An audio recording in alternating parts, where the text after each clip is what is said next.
예. 모두 다 잘 지내고 계시죠? 아, 오늘 어떻게 하다 보니까 여덟 번째 수업이 됐네요. 잘못하면 이번 학기 계속 비대면으로 수업을 할 것 같은데, 저는 사실 뭐 대면 수업을 한번 했으면 좋겠다는 생각이 좀 들긴 해요. 어쨌든, 현재 학교의 원칙에 일단은 따를 수밖에 없기 때문에 아쉬운 면도 있습니다. 어쨌든 뭐 잘 극복이 돼서 대면 수업이 한번 이루어졌으면 하는 그런 바람을 가져봅니다.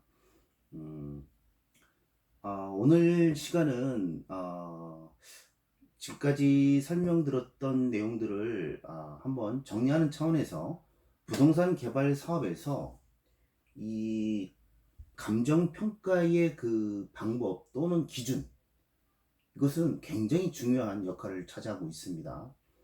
그래서 그 부동산 개발 사업이 제가 설명드렸듯이 전체적으로 공용 수용 사업도 있고 또 어, 헌 땅을 새로운 땅으로 교환해주는 그 환지 방식이 있고 또 헌 집을 헐어서 새로운 집으로 만들어주는 환권 사업, 재개발, 재건축 같은 그런 환권 사업이 있다고 말씀을 드렸습니다. 그리고 이런 부동산을 취득하는 방법에서 그러한 공용 수용 환지 환권 사업 외에 또 하나 이제 약간 공익성이 떨어진다고 했을 때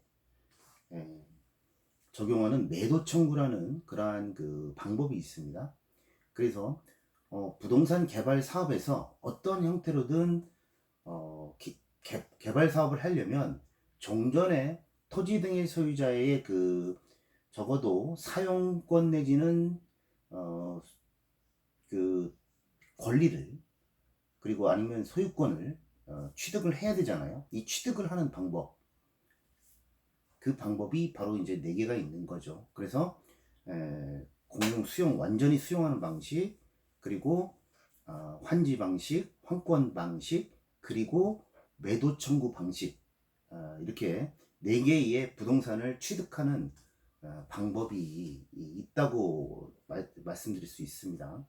그래서 이러한 그 네 가지의 부동산의 소유권이나 아니면 사용권을 취득하는 방법에서 다들 그 기준이나 아니면 그 감정평가의 방법들이 조금씩 달라요. 그럼 오늘은 이제 그 방법들을 한번 살펴보고자 합니다.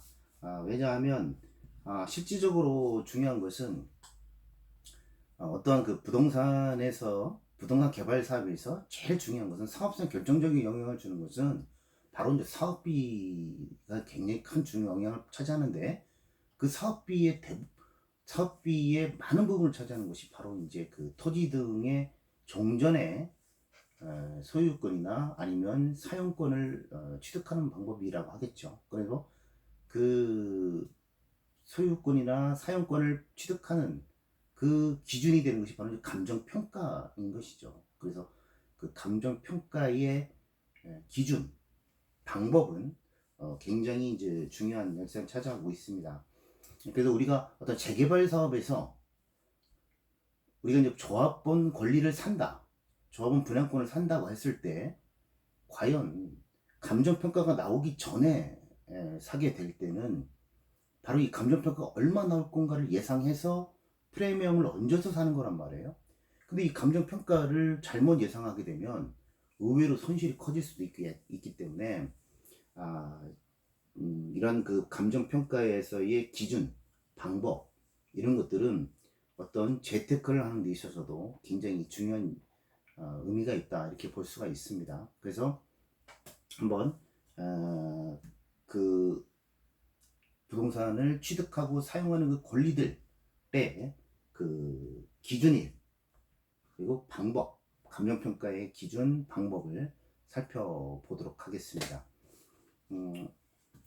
기존에도 서두에서 말씀 좀 드렸지만 감정평가는 어떤 객관적인 가치를 감정평가사가 산정을 해주는 거예요. 그래서 어떤 땅값에 우리가 뭐 100원이다, 200원이다 찍혀 있지 않잖아요. 이것을 평가사들이 그 정도면 적정 가격이다 라고 가격을 매기는 것인데, 그거에 이제 기준이 되는 것이 결국은 이제 공시지가고 또 평가 방법이라고 하겠습니다. 그래서 그 공시지가를 기준으로 평가를 하는데, 제일 중요한 건 어느 시점에 공시지가를 쓰느냐에 따라서 또 영향을 많이 주지 않습니까? 그래서 그런 어느 시점의 공시지가를 또 어떤 방법으로 산정하는지에 대해서 한번 살펴보도록 하겠습니다. 맨 먼저 뭐 그동안 제가 많이 설명드렸던 그 개발 사업에서 공용 수용 방식은 지금까지는 가장 많이 쓰여왔던 방법이에요.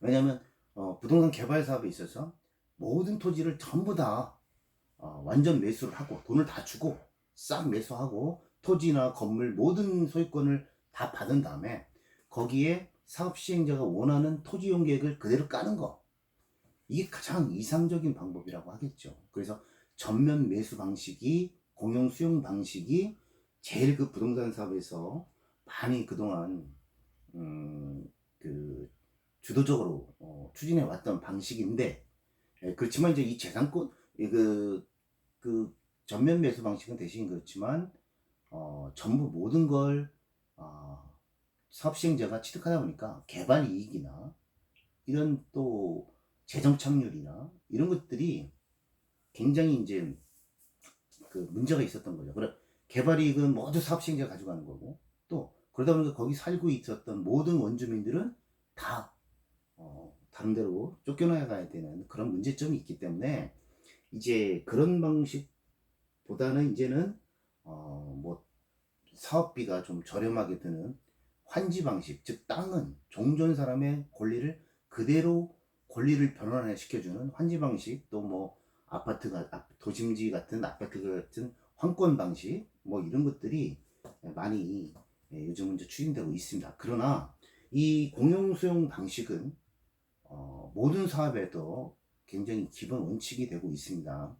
그래서 먼저 어떤 형태로 좀 쓰이는가 보면, 환지 방식, 우리 도시개발사업법, 도시개발사업 있지 않습니까? 이제는 택지벌정, 제가 말씀드렸듯이 택지벌정치법은 이제 거의 사문화됐고, 도시개발법으로 도시 외곽의 도시를 만드는 게 이제 도시개발법이거든요. 이 도시개발법은 보통 이제 수용 방식도 있고요, 환지 방식도 있고, 이 수용과 환지 방식을 혼용하는 혼용 방식이 있어요. 그런데 이제 대부분 요즘은 이 도시개발 사업이, 옛날엔 공용 수용 방식이 많았는데 이제는 환지 방식이 더 많아졌어요. 주민들이 이제는 자기네들이 개발을 해서 개발 이익을 같이 자기네들이 먹겠다는 것 때문에 환지 방식을 추진하는데, 근데 이제 이 환지 방식에서는 말 그대로 땅 대 땅만 바꿔주는 겁니다. 종전 소유자들의 토지를 어떤 사업비라든가 아니면 이제 제가 나중에 설명드리겠지만 공원이라든가 기반시설 있지 않습니까? 도로 이런 걸 설치하고 나머지 땅을 교환해 주는 거라서 종전의 땅 100평을 그러한 어떤 비용을 충당하는 토지 채비지 남겨두고, 또 공원이나 도로 같은 그러한 보류지 그런 부분을 빼고 이제 바꿔주는 거예요. 그러다 보니까 종전의 100평이지만 뭐 간보유를 적용해서 뭐 50평으로 바꿔주는 그러한 사업이에요. 즉 이거는 그러한 종전의 농경지 100평을 뭐 아파트라든가 아니면 단독주택지 상업용지 뭐 이런 환지로 뭐 4, 50평으로 바꿔주는 겁니다. 땅만 바꿔주는 거예요. 근데 그러면 보통 그 땅 위에는 뭐 건물이 서 있을 수도 있고요, 또 거기에서 농사 짓던 사람, 또 아니면 뭐 나무라든가 이런 지정물 같은 게 있을 겁니다. 그래서 그런 것은 토지 공용 수용법이 적용됩니다. 토지보상법이 적용이 돼요. 즉 도시 개발법이라 하더라도, 즉 환지 사업으로 추진한다 하더라도 그 환지 사업의 그 위에 있는, 즉 땅 말고 정착물에 대해서는 토지보상법, 즉 공용 수용 방식으로 적용이 됩니다. 그래서 공용 수용 방식의 사업이 있지만, 대부분 지금 그 공용 수용 방식을 많이 하고 있지만, 환지 사업을 하고 있는 이 사업에서도 결국은 지작물은 토지와의 지상물에 대해서는 토지 수용 방식으로, 토지 보상법으로 공용 수용 방식으로 추진이 되고 있습니다. 그래서 그렇고요. 또 환권 사업, 도시정비법도 일부에 대해서는 공용 수용 방식이 적용됩니다. 도시개발법에서는 크게 세 가지 사업이 있다고 말씀드렸어요. 이거 표시는 안 됐지만 주거환경정비사업, 재개발사업, 재건축사업 이렇게 되어 있습니다. 주거환경정비사업은 완전히 달동네 개발하는 사업이에요. 그 얘도 거의 뭐 90% 이상이 토지보상 공용수용 방식 토지보상법을 적용을 받습니다. 그 얘는 이제 뭐 그렇다 치고 도시정비법 하면 재개발, 재건축 사업이 이제 대표적으로 두 개의 사업인데, 재개발은 약간의 공익성 사업이 있다고 그랬어요. 그래서 여기 좀 설명 좀 드렸는데, 여기 같은 경우는 비조합원들, 그러니까 재개발 사업에서 이제 기반시설이 열악하고, 건물들이 노후화된, 그런 데서 시행하는 재개발 사업에서도 만약에 이제 조합원으로 참여한 사람들은, 그것은 조합원으로서 이제 그 종전의 헌집을 새집으로 받는 거니까 이 권리만 변환하면 되는데, 문제는 조합에 참여하지 않은 사람들, 이 사람들은 재개발 사업에서 이 사람들은 토지보상법 적용이 됩니다. 즉 도시정비법에서도 결국은 토지보상법이 비조합원들한테는 적용이 되는 거예요. 우리 그 용산 참사 같은 그런 부분들이 바로 토지보상법 적용이 됐던 거예요. 그러니까 비조합원들에 대해서는 토지보상법에서 정하는 그러한 뭐 영업보상도 해줘야 되고 건물보상도 해줘야 되고, 그렇습니다. 그래서 토지보상법이 적용이 됩니다. 그래서 도시개발사업의 환지사업과 도시정비법의 환권사업에서도 그런 비조합원들, 재개발에서의 비조합원들은 결국은 토지보상법을 가져가서 강제 수용하고, 강제 수용되고, 또 나중에 행정소송까지 가는 그런 절차를 거치게 됩니다. 그 다음에 이제 마지막으로 제가 넣어놓은 게 바로 이제 그런데 이제 이러한 재개발이나 또는 이제 도시개발 사업에서 환지 사업 같은 경우, 이런 경우는 그래도 어느 정도 공익성이 조금 크다고 본 건데, 재건축 같은 경우는 이제 그렇게 공익성이 크다고 보지는 않았던 거예요. 공익성이라고 하면 기반시설인데, 재개발하고 재건축 차이점은 말씀드렸죠. 재개발은 어쨌든 도로라든가 뭐 도시 기반시설 같은 게 열악해가지고 건물도 낙후됐지만 도시 기반시설이 열악해요. 그래서 그런 경우에는 약간의 공익성이 있기 때문에 비조합원들한테 토지보상법이 적용됩니다. 근데 재건축은 도시 기반 시설은 양호한 거예요. 도로라든가 이런 도시 기반 시설이 양호한데 건물만 낙후된 거예요. 그러니까 이런 데는 공익성이 좀 떨어진다고 보는 거죠. 그런 경우에 비조합원들, 조합에 참여 안 한 사람들, 즉 헌집 부시고 새집 받지 않는, 나 그거 참여 안 할래 라고 하는 비조합원들에게는 토지보상법 적용이 되지 않습니다. 그런 경우에 그럼 어떻게 취득해야 되느냐? 그 비조합원들의 그런 경우는 매도 청구 방식을 취합니다. 즉 법원에다가 소유권 넘겨달라고 청구를 해버리는 거예요. 그래서 재건축에서는 사업에 협조하지 않는 그러한 비조합원들은 결국 그 사람들의 토지 등의 취득을 하려면 소송으로, 매도 청구로 해야 되는 거고요. 우리 기존에 배웠던 주택법도 소유권, 사용권 뭐 80% 조합이 80% 가져가면 뭐 옛날에 알바끼 했던 이런 사람들의 근데 주택법은 어쨌든 말씀드렸다시피 공익성이 큰 사고는 안 해요. 그냥 아파트를 짓기 위해서 조합원들이 돈을 걷어가지고 그 거둔 돈을 재원으로 해서 사업을 하는 거잖아요. 그게 뭐 주택법에 의해서 아파트 짓는 게 뭐 큰 공익사고는 아니지 않습니까? 그런 경우에 결국은 토지보상법으로 가는 게 아니라 매도 청구로 가는 그런 방식이 있는 겁니다. 그래서 지금까지 그 크게 이제 그 부동산 취득 방법에 대해서 공용 수용 방식 그리고 이제 환지나 환권 사업은 결국은 이제 사용권의 변환이잖아요. 병전의 권리를 새로운 권리로 변환해주는 그러한 방식으로 어쨌든 사용권을 얻어서 사업을 하는 것이고 이제 이 수용은 앞에 있었던 이 수용권은 공용 수용권은 공익성이 큰 경우에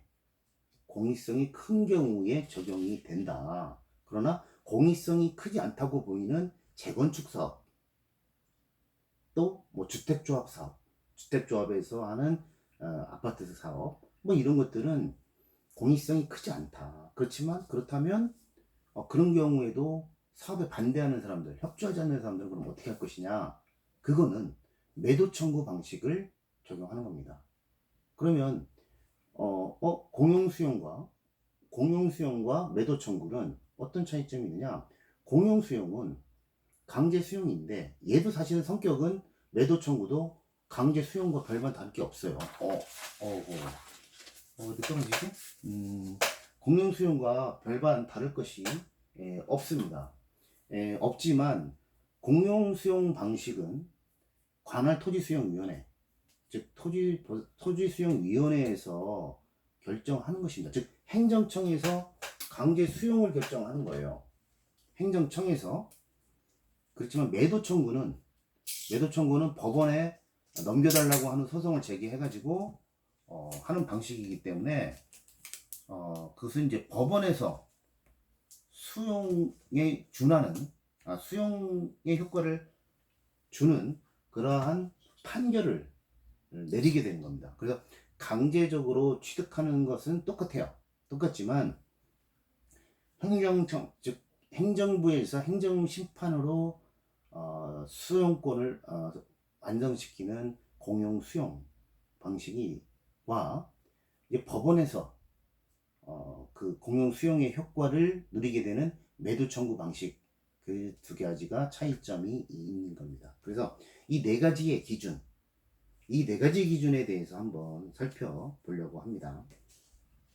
자, 말씀드렸다시피 토지보상법 또 공용수용 방식, 이 공용수용 방식은 토지를 원래 이제 그 토지보상법에 뭐라고 되어 있냐면 자기가 이제 산정하려고 하는 현재 시점의 가격이긴 한데 토지보상법의 가장 큰 효과는 바로 완전 보상이고 또 하나는 써있지만 개발이익 배제입니다. 개발이익 배제.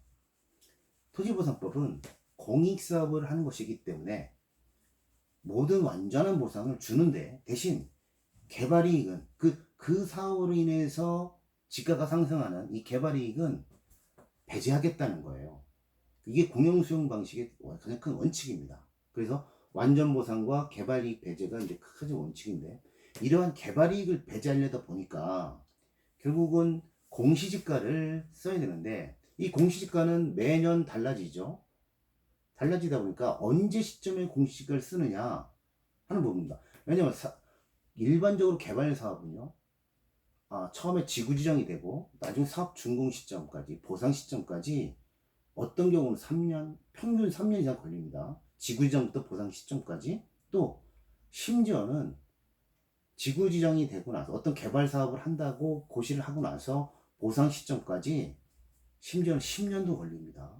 그러면 우리 이제 일반적으로 토지보상법은 사업 인정 받은 날로부터 1년 이내에 뭐 수용 재개발을 청구하라고 돼 있지만 각 개별 법에서 즉 뭐 산업입지법 그리고 또 도시개발법 그리고 뭐 공공주택특별법 뭐 이러한 각 개별 법에서 사업 기간 내내 그 수용을 할 수 있다고 돼 있어요. 그러다 보니까 그러한 각 개발법에서 지구지정일이 사업 인정으로 보고 있거든요. 그 일반적 개발법에서. 그러면 이 사업 인정이 지구지정이라면 지구지정부터 보상 시점까지 3년이 걸리고 5년이 걸리는데 평균적으로 이 사업 인정 시점에 공시지가를 쓰도록 돼 있어요. 각 그 개별법에서. 그래서 원칙적으로 치면 4년 전 공시지가, 사업 인정을 어느 시점으로 보느냐가 굉장히 좀 중요해요.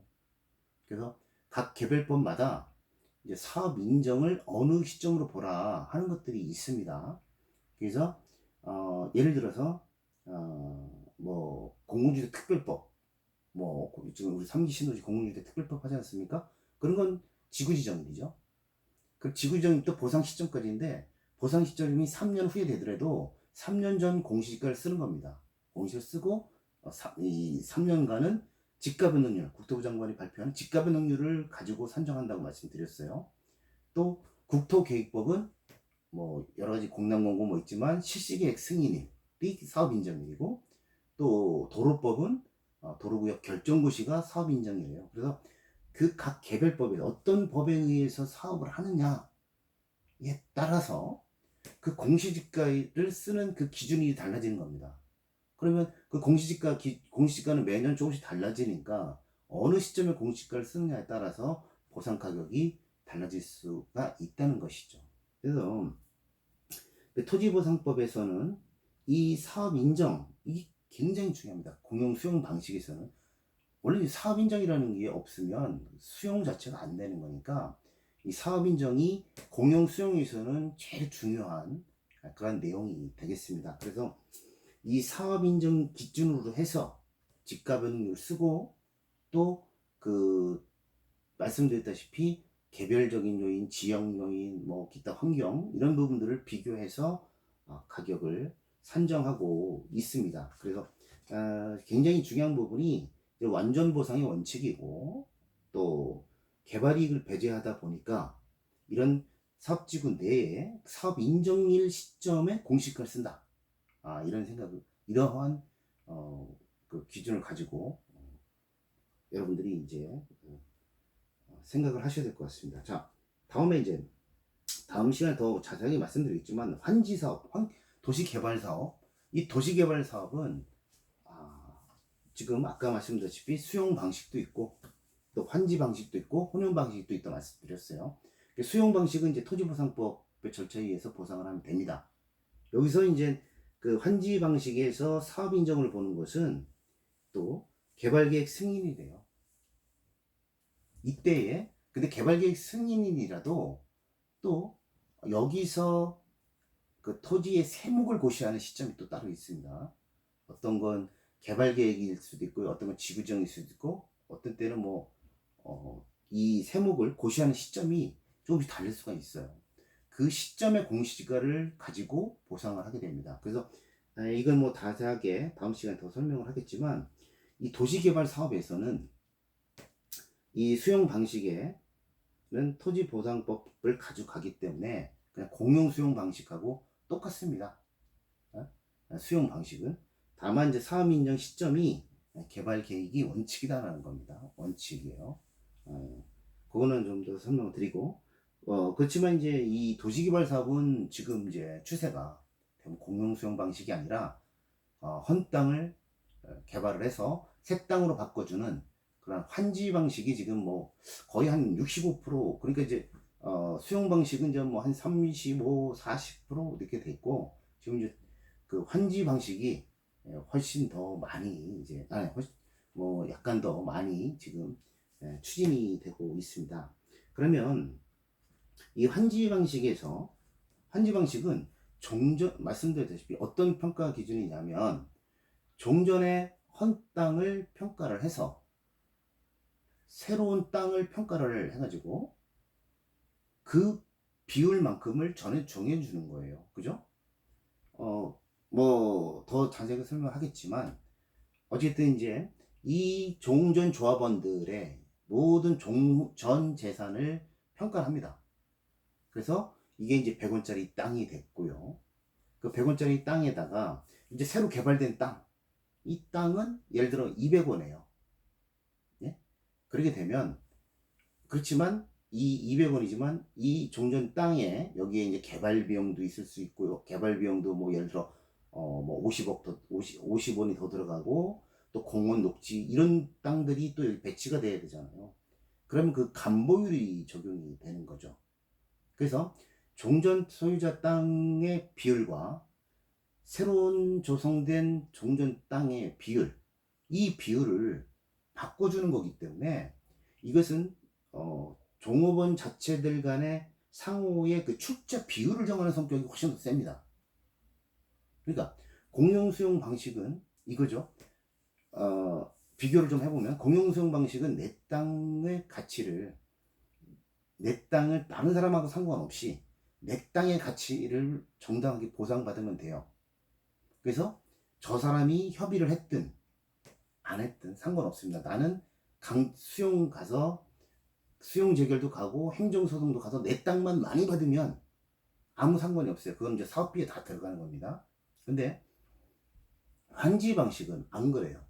환지 방식은 이 종전 재산과 종후 재산을 비율을 조합원들이 출자 비율을 정하는 것이기 때문에 만약에 이제 종전 이 100원의 가치가 한 사람이 만약에 가치가 올라가 버리면 이 가격과 이 향후에 그 조성되는 이 가격의 그 출자 비율들이 다 달라져 버려요.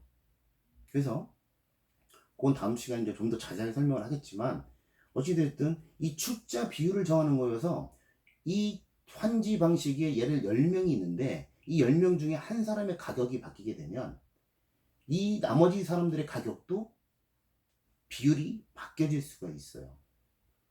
그래서 환지 방식은 한번 환지로 종전 재산이 한번 픽스가 돼서 환지 계획이 결정 승인이 나게 되면 이 환지 비율을 바꿀 수가 없습니다. 못 바꾸는 건 아닌데 그렇게 되면 환지 계획 승인 받은 걸 다시 다 취소를 하고 새로 받아야 돼요. 즉 내 재산만 받는다는 게 아니라 내 재산이 바뀌게 되면 나머지 사람들도 그 출자 비율이 조금씩 얼마든 바뀌기 때문에 이 환지 방식에서는 내 종전 땅값의 그러한 그 가격 그러한 부분들을 권리 다툼을 하기가 쉽지가 않습니다. 그러니까 공용 수용 방식에서는 내가 불만스러우면 그 수용 재결, 이의 재결, 뭐 법원어 1심, 2심, 대법원까지 갈 수 있는 거잖아요. 근데 환지에서는 환지와 다음에 설명하는 환권 이것들은 또 다르죠. 그래서 환지 사업에서는 어쨌든 땅의 종전의 가치들을 평가를 하는데 얘는 그 제일 중요한 것이 출자 비율을 정하는 거예요. 그래서 사실은 이 상대적인 그 평가에 굉장히 비중을 많이 줄 수밖에 없습니다. 그 출자비를 정하는 거기 때문에 그 논리는 이제 다음 주에 제가 이제 환지 사업에 대해서 또 설명을 좀 드릴 건데 어쨌든 그렇게만 알고 계십시오. 출자 비율이 바뀌어지는 거예요. 그렇기 때문에 쉽게 자기만 권리 주장을 하기가 상당히 힘듭니다. 자기만 권리 주장하기가 상당히 힘들다. 그렇게 아시면 될 것 같아요. 그래서 이 환지 사업은 그렇다 이렇게 얘기하는데 근데 이제 어찌됐든 그래도 평가 방법이 있을 거 아닙니까? 그래서 종전재산, 종전 땅은 실시계획 승인을 기준으로 합니다. 종전 땅은.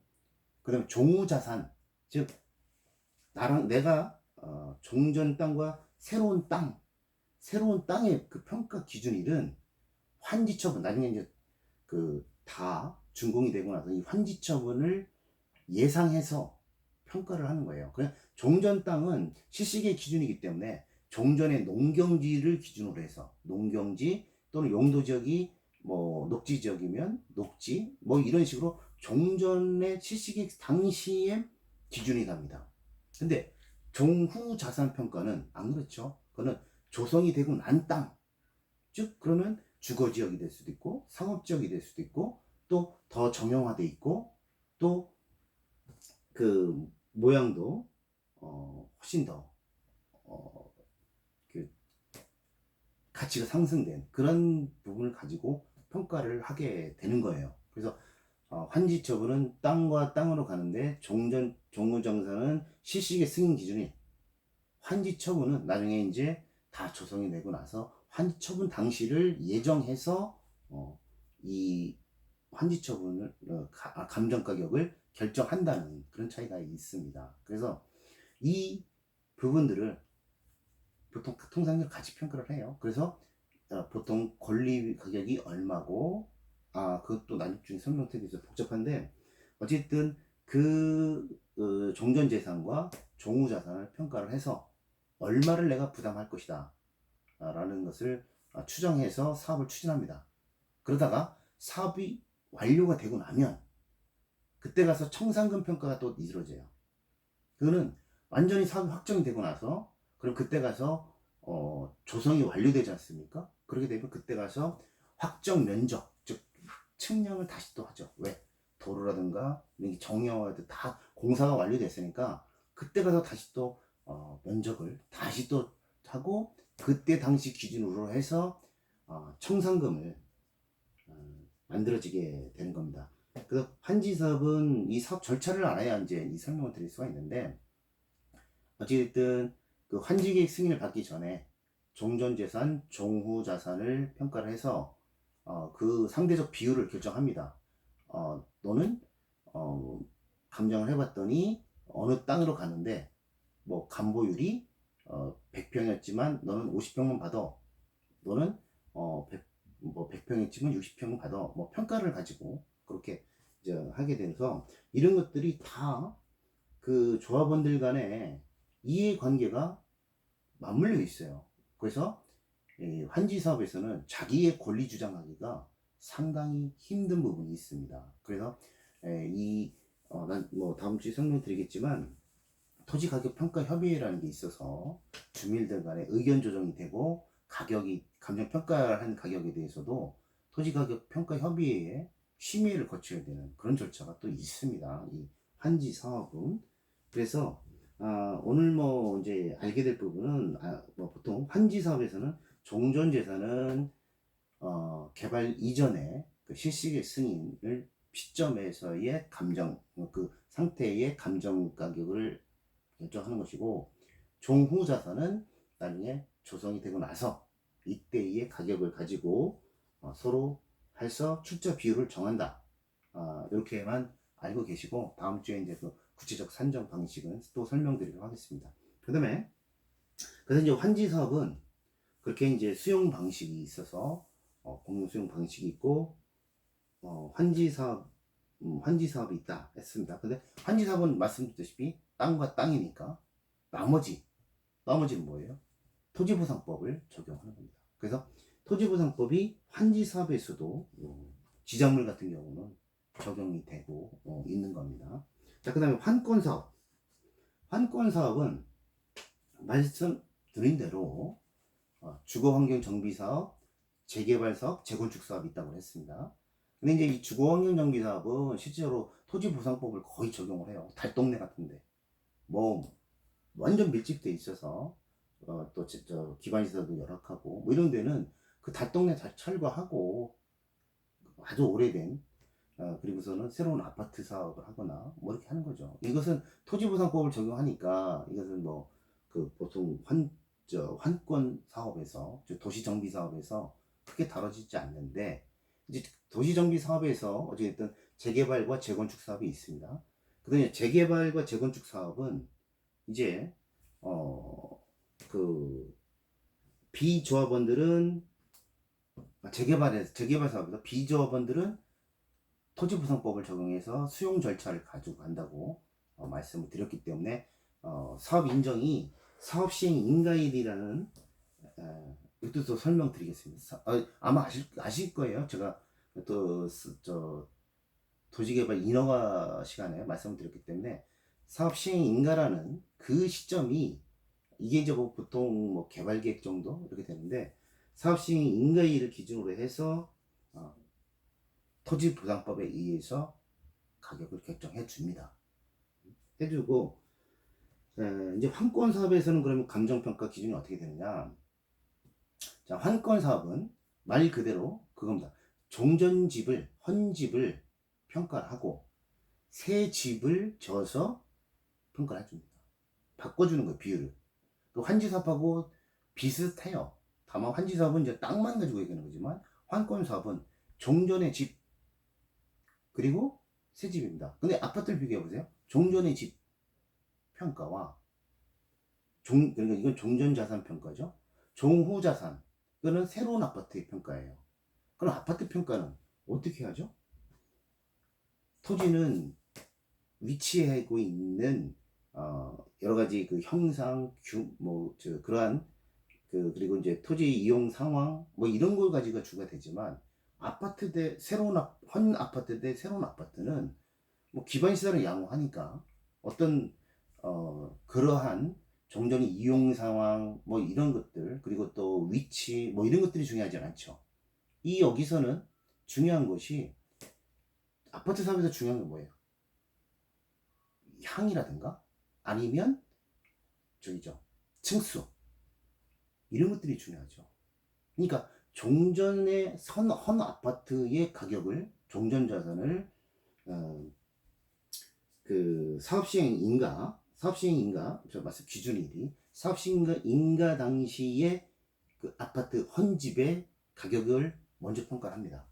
그러면 종전의 아파트는 뭐 10층이다 라면 1층부터 10층까지 가격이 뭐 1층만 다를 테고 2, 3, 4층 다를 테고 뭐 로얄층이 다르지 않습니까? 이러한 층별 효용 지수를 가지고 종전의 가격을 사업시행 인가 기준으로 평가를 합니다. 그래서 그 사람들의 이제 종전에 자기의 이제 자산 가치가 결정이 되죠. 그리고 이제는 이 도시개발 사업에서 사업시행과 인가 이후에 분양 신청을 받아요.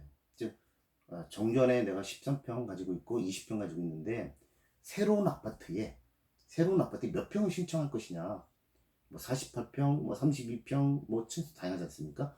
이런 분양 신청을 받아요. 뭐 조합원이 될지 안 될지 조합원으로 탈퇴하는 사람도 있겠지만 어쨌든 이제 새로운 아파트로 난 받겠다 해서 분양 신청을 받습니다. 분양 신청 만료일에 그 시점에 이제 그 새로운 아파트의 가격을 평가를 하게 됩니다. 그래서 새로운 아파트는 뭐 25층이다 그러면 뭐 25층부터 뭐 중간층까지는 층별 효율이 얼마 각 층마다 가격이 다 다를 거 아닙니까? 이 층별 효용 이걸 가지고 하게 되는 거죠. 그래서 토지 평가와 이 환권 평가는 아파트의 평가이기 때문에 평가 방법이 많이 다른 거죠. 그 토지는 말씀드렸다시피 뭐 종전 이용 상황마다 다 다를 수가 있고요. 지목이 그래도 굉장히 중요하지만 아파트는 지목이 다 대지잖아요. 그러니까 그것은 층별 그 효용 지수 이런 것들이 굉장히 중요하잖아요. 그래서 그런 기준을 그런 지를 가지고 다 평가를 합니다. 그래서 종전 재산의 평가는 얼마고 새로운 사업비 왜냐면 아파트를 부시고 건축하는 이 건축 비용이 많이 들어가잖아요. 그러니까 그 환권 사업은 부담금이 많습니다. 왜냐하면 건축비가 만만치가 않거든요. 그래서 환지 사업은 땅이기 때문에 거기 지작물 보상하고 건축비가 별로 토목비가 별로 안 들지만 이것은 건축 선집을 부시고 새로운 집을 져서 바꿔주는 거기 때문에 건축비도 많이 들어요. 그러면 그런 걸 보고 내가 얼마의 청산금을 낼 것이 그러니까 종전 내 재산은 1억이고 내가 분양받을 32평의 재산은 3억이다 라고 하면 단순하게 비교하면 여기 이제 권리 가격이 있는데 그건 또 설명드릴게요. 그 개발이익이 좀 있어요. 그럼 막 개발이익이 예를 들어 10%다 그러면 내 종전 평가 금액이 1억이다.